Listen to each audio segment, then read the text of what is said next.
Well, we're halfway through the show, which means it's time for Kendrick Lamar to come out and call Drake a... Don't worry, I'm lawyered up. Anyway... Imagine the Oscars, Hollywood's most glamorous night, suddenly turning into a battleground for hip-hop's fiercest rivalry. It happened, and it's even wilder than you think.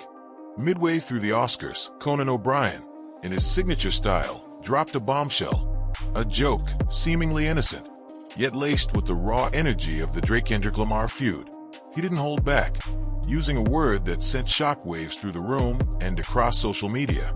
Picture this, the Dolby Theater filled with Hollywood's elite, suddenly buzzing with the echoes of a hip-hop rivalry. Conan, with that trademark smirk, essentially said, "Well, we're halfway through the show, which means it's time for Kendrick Lamar to come out and call Drake a PDF." And yes, he delivered the full, uncensored word. The beef had crashed the Oscars, and it wasn't a cameo. Adding to the moment, he then quipped, "Don't worry, I'm lawyered up," which only amplified the already electric atmosphere. This wasn't just a throwaway line, it was a cultural moment, a collision of Hollywood glamour and hip-hop's raw intensity. The immediate reaction was a mix of gasps, laughter, and that unmistakable "did he really just say that?" energy. This single moment propelled the already red-hot Drake and Kendrick feud into a whole new level of visibility. What followed Conan's joke wasn't just a ripple, it was a full-blown tsunami of theories and accusations from Drake's camp. It wasn't just a joke, they claimed. It was a calculated move, a piece of a larger puzzle to dismantle Drake's legacy. They saw a conspiracy, a hidden agenda, and a blatant attempt to discredit him. The word that Conan used, that P word, was no accident, they argued. It was used to disrespect him, to further push this alleged agenda. Imagine the war room, frantic calls, whispered strategies, and a growing sense of outrage. They were convinced this wasn't just about a comedian's edgy humor. This was a coordinated attack, a signal from the entertainment elite that Drake was no longer welcome. They began piecing together what they perceived as evidence, connecting dots that seemed invisible to everyone else. Every perceived slight, every critical comment, became a part of this grand narrative. Drake's team was building a case that he was a victim of a system designed to bring him down. But as they spiraled, the question became, was this a legitimate concern, or a desperate attempt to spin a public humiliation? But here's the thing about award shows. They thrive on cultural moments. Hosts are expected to be edgy, to push boundaries. Think of it as a high-wire act, where the goal is to entertain, provoke, and most importantly, stay relevant. Conan's joke, while undeniably controversial, was a reflection of the public's intense fascination with the Drake-Kendrick saga. These events aren't planned-out attacks. They're reactions to what's currently dominating the cultural conversation. The Oscars, like the Grammys or the Golden Globes, are a mirror reflecting society back at itself, often with a comedic twist. Hosts and writers scour headlines, social media trends, and viral moments to find material that will resonate with the audience. And right now, the Drake-Kendrick beef is a cultural wildfire. To ignore it would be like ignoring an elephant in the room. So, while Drake's team saw a conspiracy, many others saw a comedian doing his job, holding up a mirror to the zeitgeist, even if that reflection was unflattering. It's a delicate balance, and sometimes, the line gets crossed. But in the world of award show humor, controversy often comes with the territory. The reaction from the entertainment world, and the public at large, was swift and undeniably clear. Many saw Drake's response as, well, over the top, even ridiculous. The narrative being spun by his team, of a vast conspiracy, just didn't land with most people. Instead, the consensus seemed to be that Drake was taking a lyrical battle far beyond its intended boundaries, and in doing so, making himself a target for ridicule. The industry isn't mad at the song itself. They're reacting to the perceived overreaction to the song. It's the spectacle of the response, the legal threats, the accusations, that have turned heads, and not in a good way. The sense is that Drake's team is trying to rewrite the rules of engagement, turning a rap beef into a legal and PR war.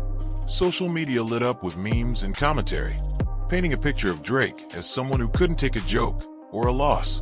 The image of a rapper, traditionally seen as tough and unyielding, being so visibly affected by a comedic jab, was a stark contrast. It fueled the perception that he was spiraling, that the pressure was getting to him. And that perception, more than any joke, was what seemed to be damaging his image. This isn't just about a rap beef anymore. It's about something far more fundamental, the very nature of artistic expression.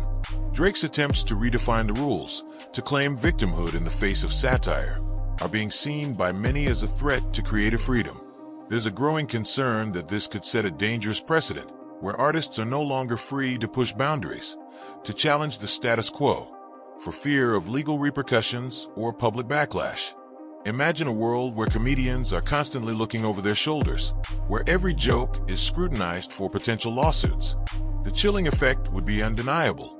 The fear is that Drake's actions could embolden those who seek to silence dissenting voices, to stifle creativity. The very essence of art, whether it's music, comedy, or any other form, is to provoke thought, to challenge norms. By trying to control the narrative, by attempting to dictate how his art is perceived, Drake is seen by some as undermining the very principles that allow artists to thrive. This isn't just about Drake versus Kendrick. It's a debate about the limits of artistic expression and where those limits should lie. And that debate is far from over. To fully understand the Oscars joke and why it landed with such force, we need to rewind to the Super Bowl. That performance and the buzz it generated set the stage for Conan's punchline. Remember, the Super Bowl isn't just a sporting event. It's a cultural phenomenon, watched by millions. And Kendrick's performance, with its subtle and not-so-subtle jabs at Drake, was a major talking point. The focus on Drake's perceived reaction to Not Like Us, the suit, the legal threats, it all coalesced into a narrative that was ripe for satire. Conan's joke wasn't born in a vacuum. It was a direct response to this ongoing storyline. The Super Bowl performance and the subsequent online chatter had firmly established Drake's reaction as a point of public fascination and even ridicule.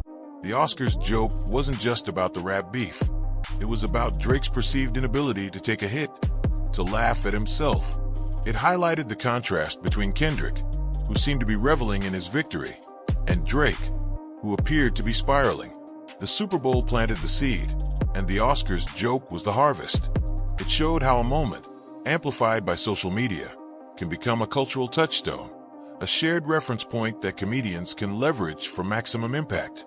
The joke and the Super Bowl performance are both reactions to the same thing, Drake's response to the song.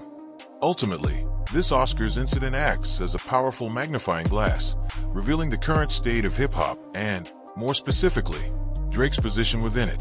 Kendrick's victories and Drake's reactions have undeniably thrust the genre into the mainstream spotlight, but at a significant cost. Drake's legacy is now being intensely scrutinized, not solely because of a single song, but primarily because of his protracted and, to many, excessive response to it. He's inadvertently created a spectacle, a public narrative where he's increasingly perceived as someone who can't handle criticism, who's too sensitive to satire. The entertainment world, and a large segment of the public, are no longer just reacting to the music. They're reacting to the perceived melodrama surrounding it. He has created a situation where he's being laughed at. This isn't just about a rap beef. It's about the perception of a superstar losing his grip, of a cultural icon appearing out of touch. The Oscars moment crystallized this narrative, showcasing how a personal conflict can become a public spectacle, and how a reaction can often overshadow the initial event. It's a stark reminder that in the age of social media, perception is reality, and a single moment can reshape a career. So where does this leave us? Has Drake, in his pursuit of vindication, inadvertently rewritten the playbook for celebrity feuds? Or has he simply exposed the fragile line between artistic expression and public perception?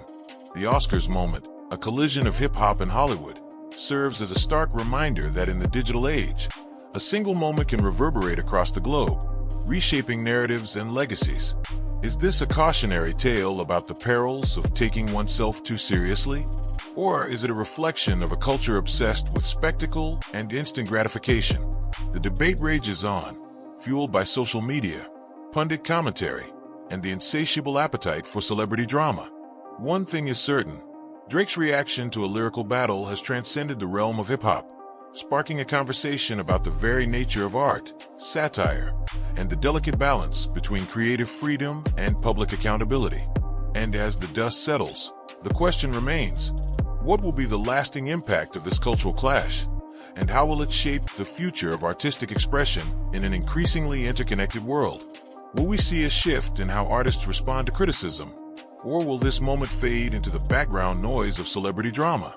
Only time will tell, but one thing is clear. The Oscars just became a pivotal chapter in the ongoing saga of Drake versus the world, and the world versus Drake. And the story, as always, continues to unfold.